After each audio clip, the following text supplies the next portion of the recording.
Common প্রশ্ন আসছে যে আমার ডকুমেন্টসগুলো হারিয়ে গেছে, আমার ডকুমেন্টসে ভুল রয়েছে, আমি ফর্ম ফিল আপের সময় এটা দিয়ে ফেলেছি ভুল করে, এখন কীভাবে ঠিক করব। এই সমস্ত যে প্রশ্নগুলো আসছে, আমি অ্যাডমিট হারিয়ে ফেলেছি, আমার অ্যাডমিটে সই নেই, আমি পাশ করার পরে সার্টিফিকেট পেয়েছি, এই যে নানান ধরনের প্রশ্নগুলো আসছে প্রত্যেক দিন। তো এইগুলো বিষয়ে একবারেই বলে দেবো কি কি করতে হবে, এবং যেটা বলবো সেটা একদম পর্ষদেরই কথা এবং সেটা আইনত সঠিক। তো একটু অপেক্ষা করতে বলবো, কয়েকজন জয়েন হয়নি, তারপরে বলছি। আবারও বলছি যে আমাদের যে সমস্ত ডকুমেন্টসগুলো দরকার হয় ইন্টারভিউর সময়, তো সেগুলো যদি হারিয়ে গিয়ে থাকে বা আমাদের ফর্ম ফিল আপের সময় যদি কোনো ভুল হয়ে থাকে, এখন কি করতে হবে, বা আমার বাবার নাম ভুল আছে, বা অনেকের বাবার নামের বা মায়ের নামের যে মিডিল নেম হয় সেগুলো রয়েছে, অনেক ডকুমেন্টসে নেই, এই যে বিভিন্ন সমস্যাগুলো, কেউ বলছে অ্যাডমিটে সই নেই, আমার অ্যাডমিট হারিয়ে গেছে, এই যে সমস্যাগুলো রয়েছে এইগুলো কিভাবে সমাধান করবেন সেটা অল্পের মধ্যে বলে দিচ্ছি। আর অনেকে যেটা জানতে চাচ্ছিলেন যে অ্যাপ্লিকেশন ফর্ম লাগবে কি লাগবে না, বর্তমানে আমরা যে ইন্টারভিউ দেখেছি এর আগে নিয়োগগুলোতে, সেখানে অ্যাপ্লিকেশন ফর্ম লাগেনি। অ্যাপ্লিকেশন ফর্ম এই কারণেই লাগে না, কারণ পরবর্তীকালে অনেকের অনেক কোয়ালিফিকেশান আপডেট হয়, সেজন্য ওটা দরকার হয় না অ্যাপ্লিকেশন ফর্ম। তাই বলবো অ্যাপ্লিকেশন ফর্ম যারা ডাউনলোড করেননি চিন্তার কিছু নেই, অ্যাপ্লিকেশন ফর্মটা লাগে না। এবার এক এক করে আসছি যে ডকুমেন্টসে আমি ভুল দিয়ে ফেলেছি অ্যাপ্লিকেশন ফর্মে, তো সেক্ষেত্রে আমি এখন সেটা কিভাবে ঠিক করব, এটা নিয়ে অনেকে চিন্তা করছেন এবং বারবার প্রশ্ন করছেন। এই বিষয়ে বলি, আপনাদের এখন কিচ্ছু করতে হবে না। আপনি যদি ভুল করে আপনার ফর্ম ফিল আপের সময় কিছু দিয়ে থাকেন, কেউ এক্সামটেড ক্যাটাগরি ভুল করে দিয়ে ফেলেছেন বা অন্য কিছু বিষয়ে ভুল করে দিয়ে ফেলেছেন, সেটা এখন এডিট করতে চাচ্ছেন, কিন্তু এখন এডিট হবে না এবং এখন ওটা নিয়ে চিন্তার কিচ্ছু নেই, ওটা কিচ্ছু করতে হবে না। হয়ে গেলেও কোনো এখন কাজ হবে না, ওটা আপনাকে কিন্তু এখন ঠিক করে দেবে না। এই বিষয়ে বলছি যে আপনার যেটা করতে হবে, আপনার যখন নতুন করে ফর্ম ফিল আপ হবে ইন্টারভিউ নেবার আগে, নিয়োগ প্রক্রিয়া যখন শুরু হবে, তখন আপনি সুযোগ পাবেন এগুলো ঠিক করবার। তখন আপনাকে সব নতুন করেই ফিল আপ করতে হবে, তখন আপনি এগুলো ঠিক করতে পারবেন। এবং এর পরেও ইন্টারভিউ ফর্ম ফিল আপ হওয়ার পরেও আপনি কিন্তু আবার সুযোগ পাবেন, যখন আপনি ইন্টারভিউ দিতে যাবেন, তখন আপনি পর্ষদে বসে সেটা হাতে হাতে সেটা ঠিক করে দেয় ওনারা, যখন ভেরিফিকেশন করে ডকুমেন্টসগুলো। এবং তারপরেও আপনি যদি এই চাকরিটা পান, প্যানেলে যদি নাম থাকে, তো সেখানেও যদি আপনার কিছু ভুল হয়ে থাকে, তারপরেও আপনি যখন আবার কাউন্সিলিংয়ে যাবেন, তখন কিন্তু আপনার আবার ডকুমেন্টসগুলো ভেরিফিকেশন হবে, তখন ঠিক করে দেবে। তো এই ক্ষেত্রে কিন্তু অনেকটা ছাড় দেয় পর্ষদ। তো এইটা নিয়ে চিন্তার কোনো কারণ নেই। যদি ডকুমেন্টসে কোনো ভুল থেকে থাকে, আপনি যদি টেটের সার্টিফিকেটে কোনো এক্সামটেড ক্যাটাগরি এগুলো দিয়ে থাকেন, তো সেগুলো নিয়ে কোনো চিন্তার কিছু নেই।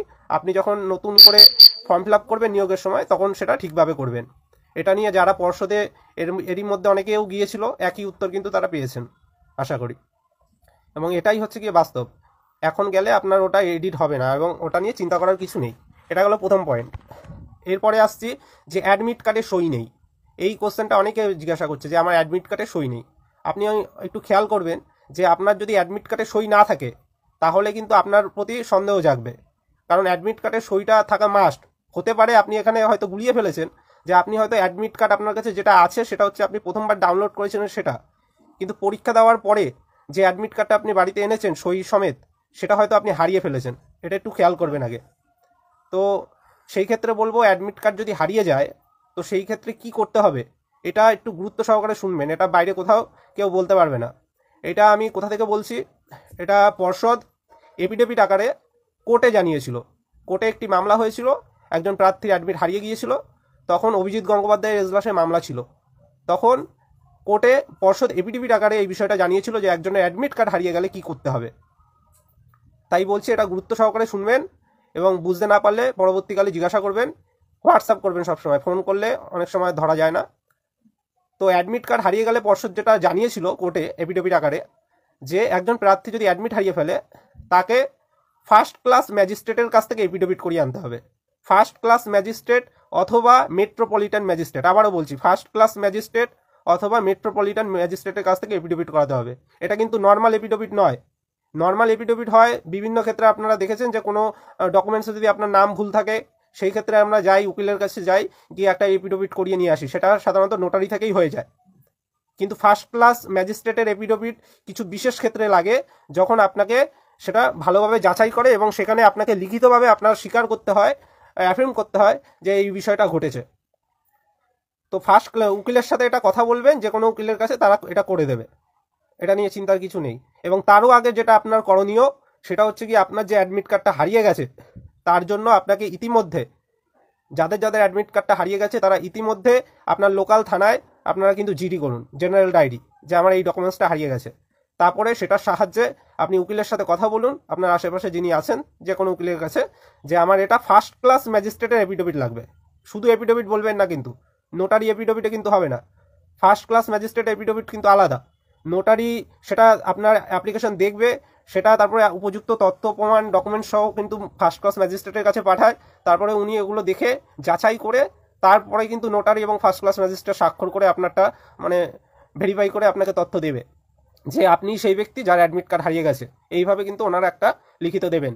তো সেইটা দেখিয়ে কিন্তু আপনার কাজ হবে। এটা আমি আপনাদের একটা মামলার থ্রু থেকে বলছি, এটা অভিজিৎ গঙ্গোপাধ্যায় এজলাসে মামলাটা হয়েছিল, সেই অর্ডারে এটা বলা হয়েছিল। তাই ফার্স্ট ক্লাস ম্যাজিস্ট্রেটের কাছ থেকে এটা করিয়ে নেবেন। আর ইতিমধ্যে আপনার একটা জেনারেল ডায়েরি করে রাখবেন যে আমার এটা হারিয়ে গেছে এটা বলে। এটা দিয়ে কিন্তু অ্যাডমিটের সমস্যাটা আপনাদের মিটে যাবে। এরপরে আসছে যে ওএমআর অনেকে হারিয়ে গেছে বলছে, বা ওএমআর ডাউনলোড করেনি, ওএমআরের যে কার্বন কপিটা। তো এটার ক্ষেত্রে কোনো চিন্তার কিছু নেই, এটা পরবর্তীকালে কোনো কিছুতে লাগবে না। এবং অনেকে যারা ডাউনলোড করেছে বা কার্বন কপি পেয়েছে, তাদের যে কার্বন কপিটা আছে অনেক ক্ষেত্রে সেটা ভালো করে আবছাও আছে অনেকের ক্ষেত্রে, এটা নিয়ে সমস্যার কিছু নেই। আর যেটা অরিজিনাল ওএমআর যেটা ডাউনলোড করা যাচ্ছিল, তো সেটা যেহেতু লাগে না তাই চিন্তার কিছু নেই। এবং পরবর্তীকালে যদি আবার লিঙ্ক অ্যাক্টিভেট হয় তখন আপনি ডাউনলোড করে দেবেন। মাঝে মাঝে এটা খেয়াল করবেন পর্ষদের ওয়েবসাইটে, কারণ ওরা দেখেছি যে যখন খুশি ওটা অ্যাক্টিভেট হয়ে যায়, আবার হয় না, এরকম একটা সমস্যা কদিন আগে হয়েছিল। এবং সেখানে টেকনিক্যাল প্রবলেম দেখা দিচ্ছিল যে 23 স্টেটের হেডিং লেখা আসছিল অ্যাপ্লিকেশনের উপরে। সেটা নিয়ে আমরা মিডিয়াকে জানিয়েছিলাম, মিডিয়ার মাধ্যমে সভাপতি মহাশয়ের সাথে কথা হয়েছে এবং তারপরে সেটা বন্ধও করে দেওয়া হয়েছে পরের দিন। তো যাই হোক, সেই ওএমআরগুলো যদি কারো হারিয়ে থাকে সেটা নিয়েও চিন্তার কিছু নেই। মেন গুরুত্বপূর্ণ বিষয় অ্যাডমিটটা, এটা লাগেই ইন্টারভিউর সময়। তাই অ্যাডমিট হারালে কী কী করণীয় সেটা আমি বলে দিলাম। এটা নিয়ে আর পরবর্তীকালে কোশ্চেন করবেন না, আপনারা দরকার পড়লে অন্যদের একটু জানিয়ে দেবেন বিষয়টা। এরপরে আসছি পঞ্চম শ্রেণীর বিষয়টা। পঞ্চম শ্রেণীর বিষয়ে বলছি যেটা, যে আমরা প্রত্যেক গ্রুপে, হোয়াটসঅ্যাপ গ্রুপে আমাদের একটা মিটিং করবার পরে আমরা কিন্তু চিঠি দিয়েছিলাম 3টে আকারে, যে একটা প্রাথমিক স্কুলের জন্য, একটা হাই স্কুলের জন্য, আর একটা হচ্ছে ডিপিএসসি চেয়ারম্যানের জন্য। ডিপিএসসি চেয়ারম্যানটা অ্যাডমিনরা মিলে যাবে, জেলার অ্যাডমিনরা, সেটা আপনাদের সবার দরকার নেই। আর আপনারা হাই স্কুলে যেগুলো রয়েছে, জুনিয়র হাই স্কুল বা হাই স্কুল যেটাই বলুন, সেই হাই স্কুলগুলোতে কিন্তু আপনাদের যেতে হবে যেখানে পঞ্চম শ্রেণী এখনও ভর্তি নেওয়া হয়। এবং এটা এই মাসেই করতে হবে, কারণ ভর্তি নেওয়ার প্রক্রিয়া সিদ্ধান্ত সব কিন্তু এই মাসগুলোতেই হয়ে যায়।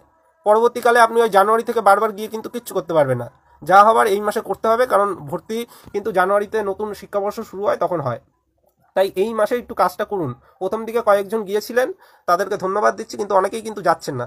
হাই স্কুলগুলোতে গিয়ে আপনারা শুধু আবেদনটা জানিয়ে আসুন, ডেপুটেশনটা দিয়ে আসুন, এবং ডেপুটেশনের ওপরে যেটা ফাঁকা রাখা হয়েছে সেখানে লিখুন প্রধান শিক্ষক, তারপর স্কুলের নাম, এটা লিখুন। অনেকে না লিখেই জমা দিয়ে দিচ্ছে, সেটা লিখে তারপরে সই করে আপনি জমা দিয়ে দেবেন যে এই কারণে আমরা চাচ্ছি আপনারা যাতে ক্লাস 5টা ভর্তি না নেন। কারণ সুপ্রিম কোর্ট বলে দিয়েছে, তার অর্ডার কপিতে স্পষ্টভাবে বলে দিয়েছে যে এনসিটি যে মিনিমাম এলিজিবিলিটি ঠিক করে দিয়েছে, ন্যূনতম যোগ্যতা যেটা ঠিক করে দিয়েছে, তার থেকে কোনো কিছুতে যদি কম যোগ্যতা হয় তাহলেই কিন্তু শিশুদের মৌলিক অধিকার লঙ্ঘন হচ্ছে। তো সেই ক্ষেত্রে যদি বিএডরা পড়ায়, বা যারা 1 to 5 টেটটাই পাস করেনি তারা যদি পড়ায়, তাদের দুটোর মধ্যে একটা যোগ্যতাও নেই, তো সেক্ষেত্রে কিন্তু এটা মৌলিক অধিকার শিশুদের লঙ্ঘন হচ্ছে। এর জন্য এই বিষয়গুলো কিন্তু খুব সিরিয়াসলিভাবে আপনাদের বলতে হবে। এবং সুপ্রিম কোর্ট বারবার বলেছে যে বিএড কোনো হায়ার কোয়ালিফিকেশন নয়, বিএড ডিএলএড সম্পূর্ণ আলাদা। ডিএলএড বাচ্চাদের ট্রেন করার জন্যই তৈরি করা হয়েছে, এটা প্রত্যেকেই জানো। এবং এটা এতদিন কেন হয়নি? 2010 সালে এটা সিদ্ধান্ত হয়েছে, 2010 সালে হয়ে যাওয়ার কথা, আস্তে আস্তে আজকে 2024 শেষ হয়ে যাচ্ছে, এত বছর ধরে হচ্ছে না। তো এটা কিন্তু ছেলে খেলা করে রেখে দিয়েছে সরকার। আমরা এটা দাবিটা জানাবো, এবং এটা যেভাবে আমরা প্রসেসগুলো নিয়ে যাচ্ছি আস্তে আস্তে করুন, তাহলে কিন্তু এই সমস্যাটা সমাধান হবে। প্রত্যেকে হাই স্কুলগুলোতে যান, গিয়ে বিষয়টা বলুন। ওনারাও অনেক স্কুল আছে যারা নিজেদের চাপ কমানোর জন্য কিন্তু এটা উপরে জানাবে, এসআই মাধ্যমে ডিআইকে জানাবে, ডিআই মাধ্যমে ডিপিএসসিতে যাবে, ডিপিএসসির মাধ্যমে শিক্ষা দপ্তরে যাবে। তো এইভাবে কিন্তু প্রসেসটা আলোচনার মাধ্যমে তাড়াতাড়ি মিটবে। তো হাই স্কুলগুলোতে যান, ডেপুটেশনটা দিয়ে আসুন যে আপনারা ভর্তি নেবেন না, কারণ বিএডরা এনাদের পড়াতে পারে না পঞ্চম শ্রেণীর ছাত্রদের। আর আমরা হাই স্কুলটায় জোর কেন দিচ্ছি, কারণ প্রাথমিক স্কুল অনেক আছে যেখানে একটা দুটো ঘর, একজন দুজন শিক্ষক, তাদের পক্ষে সত্যিই সম্ভব নয় 6-7টা ক্লাস করানো, বা তাদের নতুন ক্লাস শুরু করার পরিকাঠামো সত্যিই নেই, এটা সরকারের ব্যর্থতা। তো সেই ক্ষেত্রে হাই স্কুলগুলোতে যদি জোর দেন, হাই স্কুল তো খুব অল্প রয়েছে, তারা যদি ভর্তিটা কমিয়ে দেয়, তাহলে যতগুলো প্রাইমারিতে ক্লাস 5 অ্যাড হয়ে গেছে সেখানে কিন্তু সেই ছাত্র সংখ্যা সমবন্টন হয়ে যাবে। কারণ হাই স্কুলে আমরা দেখেছি যে হাই স্কুল কয়েক হাজার রয়েছে, সেখানে সমস্ত পঞ্চম শ্রেণীর ছাত্র ধরে যাচ্ছে ছাত্রছাত্রী। তাহলে প্রাইমারি স্কুলও তো প্রায় 20,000-এর মতো অ্যাড হওয়ার কথা হয়ে গেছে সরকারি মতে, তাহলে সেখানে কেন সেটা বন্টন করা হচ্ছে না? আমাদের তো মূল লক্ষ্য হচ্ছে পঞ্চম শ্রেণীর শিক্ষার্থীটাকে প্রাইমারিতে আনা।